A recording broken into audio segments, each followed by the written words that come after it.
कि अरविंद भैया ये बतावा तो आर कार्यक्रम कैंसिल ना हो सकेला। हम की काहे कहत हो कि रत्सर न आकर के कहीं और चल जाते तो बड़ा बढ़िया हो जाता। हमके तो आज गुलाम हैला का। हमके ये बतावा तू अपने प्रत्याशी के समर्थन करा जा, हमरे प्रत्याशी के हो सकेला का। कहत हो कि नहीं तो ना हो सकेला। हमके तब इहो ना हो सकेला कि सुहेल देव भारतीय समाज पार्टी का जो प्रत्याशी है उसके पक्ष में अरविंद राजभर न आवे।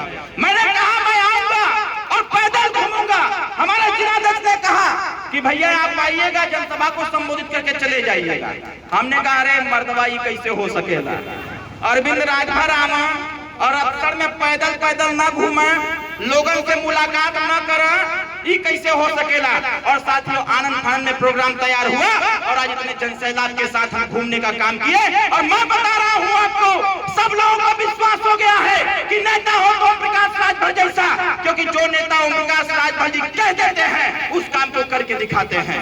एक छोटी सी बात मैं आपसे करना चाहता हूँ, नगर पंचायत के साथियों आप जाके सबको बताइएगा, एक सिस्टम है दवाई वाला जिसको हम लोग हमेशा बोलते रहते हैं।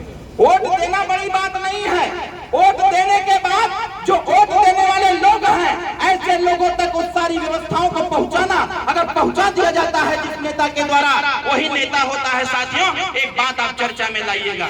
मैं अपने दुकानदार साथियों से भी कहना चाहता हूं, मेरी आवाज जहां तक जा रही हो मैं आपसे भी कहना चाहता हूं, वोट देना चाहे मत देना, लेकिन ओम प्रकाश राजभर एक काम जरूर बताता है हर जगह जाकर के, जो इलाज का पैसा आता है आप जिसको भी मतदान करते हैं, चाहे सांसद को करते हो, चाहे विधायक को करते हो, चाहे जिसको भी करते हैं आप, एक व्यवस्था चलाई जाती है। अगर आपके परिवार में इस क्षेत्र इस विधानसभा में अगर किसी परिवार की तबीयत खराब होती है, अगर उस परिवार में पैसे की दिक्कत होती है, उस परिवार का इलाज नहीं हो पाता है, तो जिसको आप जितवाने का प्रयास करते हैं, ये नियम में है कि वो विधायक, वो सांसद, वो मंत्री उस परिवार को 500 रुपया से लेकर के 25 लाख रुपया दे सकता है। इसकी चर्चा कोई नहीं करता है। आप हमारे अजय राजभर जी को जितवाएंगे, मैं आपसे कह रहा हूं आप हमारे प्रत्याशी अजय राजभर जी को जितवाइए। और आपके परिवार में अगर किसी प्रकार की कोई समस्या होती है, दवाई के लिए आपके पास पैसा नहीं रहता है, चाहे जितना पैसा लग जाए, 500 रुपया से लेकर के 25 लाख रुपया देने का काम मैं करूंगा। साथियों आपको आप अपने परिवार के इलाज शुरू कराइएगा। आपको अपनी जमीन बेचने की आवश्यकता नहीं है, आपको किसी से सूद पर पैसा लेने की आवश्यकता नहीं है।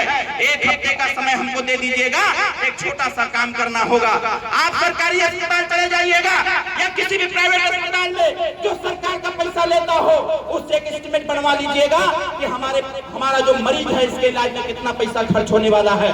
वो एस्टिमेट साथियों हमारे तक पहुंचवा दीजिएगा और एक हफ्ता के अंदर वो सारा पैसा आपको दे करके आपका इलाज करा दिया जाएगा। आपको किसी से भीख मांगने की आवश्यकता नहीं है।